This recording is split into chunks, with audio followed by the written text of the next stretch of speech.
एक शाम गोनू झा अपने तालाब के पास टहल रहे थे। मंद मंद हवा बह रही थी। गांव के घरों से धुआं उठने लगा था। पनिहारिनें कुओं से पानी लेकर अपने घरों की ओर जा रही थीं। कभी कभी कुछ हलवाहे अपने हल और बैल के साथ खेतों से निकलकर पगडंडियों से गुजरते दिख पड़ते थे। तालाब के पास से जब वे गुजरते तो बैलों के गले में बंधी घूंघरुओं की पट्टी से मधुर ध्वनि निकलती और पेड़ों के झुरमुट में बैठी चिड़ियों की चहचहाहट के साथ मिलकर एक संगीत मिश्रित शोर पैदा करती। शाम का यह मंजर बहुत मनभावन था। गोनू झा शाम के इस सौंदर्य को निहारते हुए कुछ गुनगुना रहे थे। तभी दूर से आते युवराज को देखकर गोनू झा की तंद्रा भंग हुई। वे चकित से देख रहे थे कि महाराज का किशोर पुत्र उनकी तरफ ही तेज तेज चलते हुए आ रहा है। गोनू झा के लिए यह अप्रत्याशित था कि महाराज का बेटा गांव की पगडंडियों पर पैदल चलता हुआ इस तालाब तक आए, मगर यह सच था। थोड़ी ही देर में राजा का बेटा उनके सामने खड़ा था। गोनू झा ने उसकी ओर देखा। युवराज हाँफ सा रहा था। तेज चलने के कारण उसकी सांसें फूल गई थीं। युवराज ने गोनू झा के पास पहुंचकर उन्हें नमस्कार किया। गोनू झा ने युवराज की ओर देखकर मुस्कुराते हुए पूछा, क्या बात है युवराज, गांव की सैर के लिए निकले हो?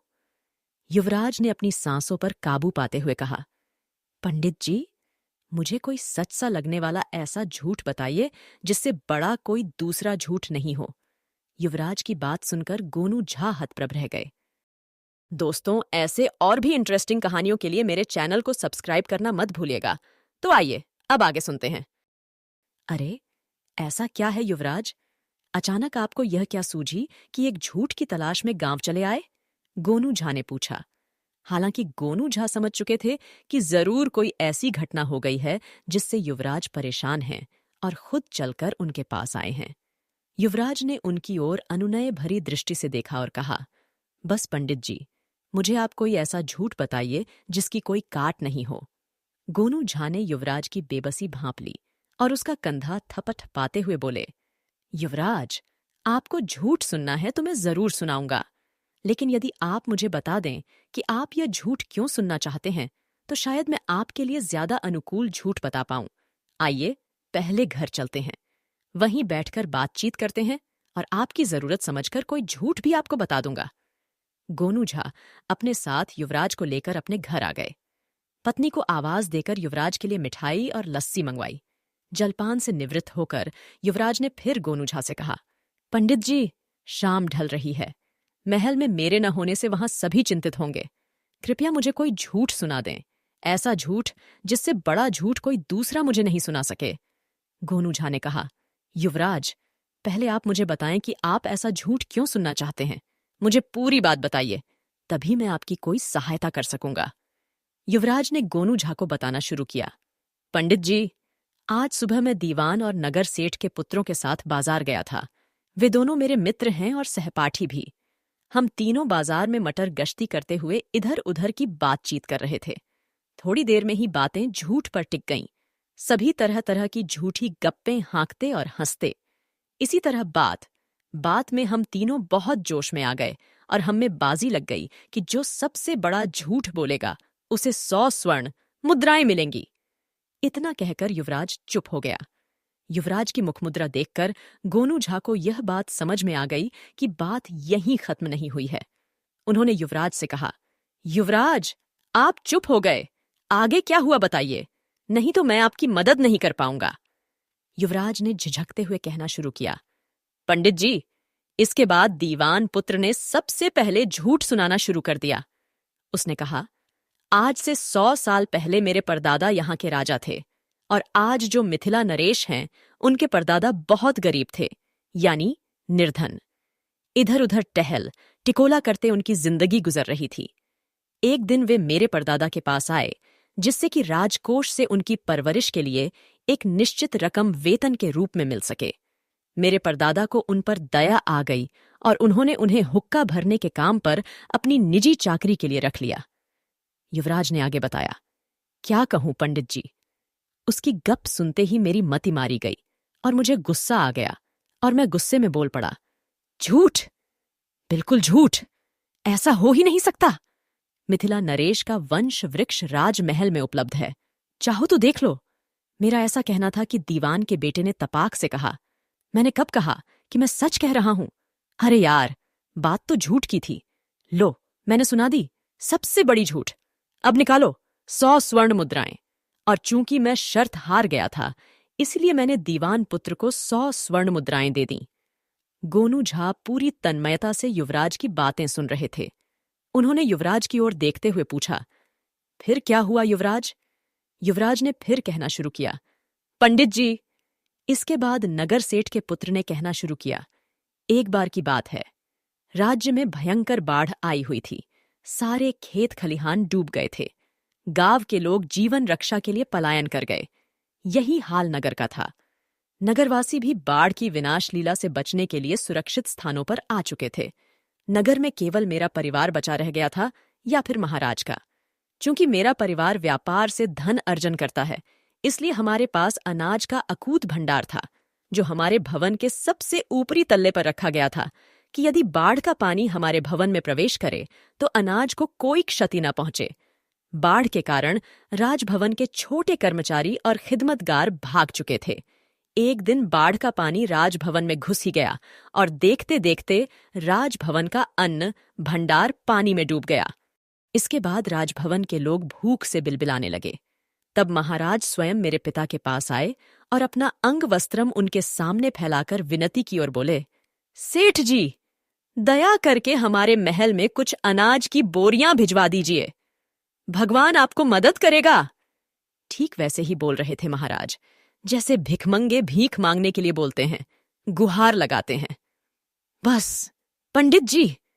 इतना सुनते ही मुझे क्रोध आ गया और मैं नगर सेठ के बेटे पर टूट पड़ा।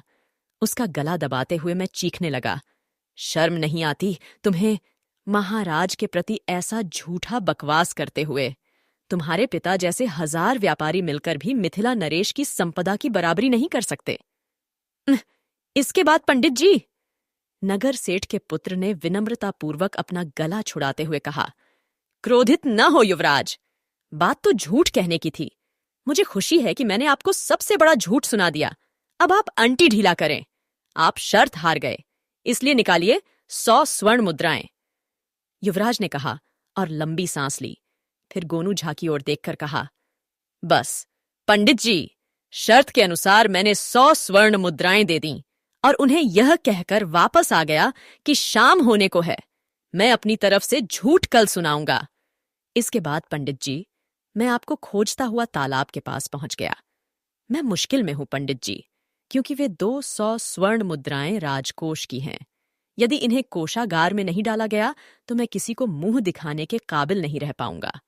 पंडित जी, बस आप ही मेरी मदद कर सकते हैं। इतना कहकर युवराज सिसकने लगा। गोनू झा अपने स्थान से उठे और उसकी पीठ थपथपाते हुए बोले, शांत हो जाएं युवराज, अभी आप घर जाएं, विश्राम करें। कल मैं आपके साथ वेश बदलकर चलूंगा और मैं झूठ सुनाऊंगा उन्हें। आपके 200 स्वर्ण मुद्राओं के स्थान पर उनसे 400 स्वर्ण मुद्राएं दिलवाऊंगा। आप चिंता न करें। कल जब मैं आपके साथ चलूं तो आप अपने मित्रों से मेरा परिचय यह कहते हुए कराएं कि ये मेरे मामा हैं। यह सब कहते हुए आप बिल्कुल नहीं घबराएं, बाकी मैं संभाल लूंगा। युवराज आश्वस्त होकर गोनू झा के घर से राजमहल वापस लौट गया। दूसरे दिन गोनू झा के साथ युवराज बाजार पहुंचा। थोड़ी ही देर में दीवान का पुत्र और नगर सेठ का पुत्र भी वहां पहुंच गए। दोनों मन ही मन प्रसन्न थे कि कल तो युवराज से 100 स्वर्ण मुद्राएं दोनों ने जीत ली थीं। शायद आज भी कुछ लक्ष्मी कृपा हो जाए। युवराज अपने मित्रों के साथ बाजार के मध्य में बने चबूतरे तक आया, जहां बाजार में आए लोग आवश्यकता पड़ने पर विश्राम करते थे। इसके बाद उसने अपने मित्रों का परिचय अपने मामा बने गोनू झा से कराया। युवराज के मित्र उतावले हो रहे थे कि युवराज सफल नहीं होगा और उन्हें फिर 100-200 स्वर्ण मुद्राएं बैठे बिठाए हाथ लग जाएंगी। इसलिए बिना मामा पर ध्यान दिए ही दोनों ने युवराज से कहा, युवराज, अब सुनाओ सबसे बड़ा झूठ। युवराज ने अपने मित्रों से कहा, क्यों ना हम इस झूठ प्रतियोगिता में मामा जी को भी शामिल कर लें। दीवान पुत्र और नगर सेठ के पुत्र ने गोनू झा पर दृष्टि डाली। गोनू झा ने अपना वेश बिल्कुल गंवारों की तरह बना रखा था। दोनों ने गोनू झा को देखकर सोचा, यह तो निपट गंवार लग रहा है। यह भला क्या झूठ सुनाएगा? शामिल होने दो, इसकी गांठ से भी कुछ स्वर्ण मुद्राएं मिल जाएंगी। फिर दोनों ने लगभग एक साथ कहा, कोई बात नहीं युवराज, इन्हें भी शामिल कर लो, मगर शर्त इन्हें बता दो कि सबसे बड़ा झूठ, यदि ये नहीं बोल पाए तो इन्हें 200 स्वर्ण मुद्राएं देनी पड़ेंगी। युवराज ने चौंक कर पूछा, 200 स्वर्ण मुद्राएं? क्यों? कल तो शर्त 100 स्वर्ण मुद्राओं पर ही लगी थी। युवराज के दोनों मित्र मुस्कुराए और बोले, कल की बात कल गई, आज तो यही शर्त लगेगी। युवराज कुछ कहता कि उससे पहले युवराज के मामा बने गोनू झा ने कहा, मुझे आप लोगों की शर्त मंजूर है। अब आप लोग बताएं, पहले कौन झूठ सुनाएगा? युवराज को भरोसा हो चुका था कि अब कमान गोनू झा के हाथों में आ चुकी है, इसलिए युवराज चुप रहा। उसके दोनों मित्र बोल पड़े, आप युवराज के मामा हैं तो हमारे लिए भी आप मामा ही हैं, आप ही पहले सुनाएं। झूठ, लेकिन याद रहे झूठ ऐसा हो जिसका तोड़ न हो, वरना आप याद रखें, 200 स्वर्ण मुद्राएं। उनकी बात पूरी होती उससे पहले ही गोनू झा ने अपनी जेब से एक थैली निकाली और उनके सामने थैली खोलते हुए उन्हें दिखाया, यह देखिए, 1 सहस्र स्वर्ण मुद्राएं हैं थैली में। मैं तो ठहरा गंवार आदमी, थैली मैं युवराज को थमा देता हूं। यदि मैं झूठ न सुना सकूं, तब युवराज तत्काल आप दोनों को 200 स्वर्ण मुद्राएं इस थैली से निकालकर दे देंगे, ठीक है ना? दोनों मित्र प्रसन्न हो गए और स्वीकृति में अपना सिर हिलाया और बोले, ठीक है। गोनू झा ने कहना शुरू किया, मेरे दादा के पास एक घोड़ा था, 10 गज ऊंचा घोड़ा। मेरे दादा के गांव में एकमात्र ऐसी जगह थी जहां यह घोड़ा बांधा जा सकता था। इतना कहने पर गोनू झा चुप हो गए। तब दोनों मित्रों ने उत्सुकता दिखाई और पूछा, कौन सी जगह थी वह? वह जगह थी गांव के 300 साल पुराने वट वृक्ष की छतनार डालियों के नीचे, क्योंकि हमारे इलाके में आम घरों की ऊंचाई 2 गज होती थी और पेड़ आदि भी बहुत हुए तो 3-4 गज ऊंचे। बस, और घोड़ा 10 गज का। किस्सा गोई में माहिर गोनू झा अपने चेहरे के हाव भाव के साथ अपने कहने के अंदाज में भी उतार चढ़ाव लाते थे, जिसके कारण सभी मुग्ध भाव से उनकी कहानी सुन रहे थे। कुछ दिनों में ही घोड़े के शरीर पर एक वट वृक्ष पैदा हो गया। घोड़े की पीठ पर उगे वट वृक्ष की डालें 3-4 मील तक आकाश में फैल गईं। मेरे दादाजी ने उन डालों पर बांस की चचड़ी बनवाई, मजबूत चचड़ी पर 10 फीट मिट्टी डलवा दी। इस तरह दादाजी ने घोड़े की पीठ पर उगे वट वृक्ष को 3 मील लंबे और 3 मील चौड़े समतल भूतल के रूप में बदल लिया और वे उस पर खेती करने लगे। सिंचाई की आकाशीय व्यवस्था थी, मतलब कि जहां कहीं भी पानी बरसता, दादाजी घोड़े को वहां ले जाते। घोड़े के साथ साथ खेत भी वर्षा वाले स्थान पर पहुंच जाता और खेत में लगी फसलों की सिंचाई हो जाती। इतना कहकर गोनू झा चुप हो गए और सुरती निकालकर अपनी हथेली पर अंगूठे से रगड़ने लगे। सभी युवक उनकी इस अजीबो गरीब कहानी दिलचस्पी से सुन रहे थे। उन्हें चुप देखकर वे पूछने लगे, फिर क्या हुआ मामा जी? गोनू झा ने सुरती अपने होठों में दबाते हुए कहा, एक बार दादाजी के राज्य में भयानक सूखा पड़ा। खेत में बीज ठरप गए, दूर दूर तक हरियाली झुलस गई, पेड़ ठूंठ बन गए। लोग त्राही त्राही करने लगे, लेकिन घोड़े की पीठ पर उगे वट वृक्ष पर बने खेत की फसलें लहलहा रही थीं। जहां कहीं भी बरसात होती, दादाजी घोड़े की पीठ पर सवार होकर घोड़े को वहां ले जाते।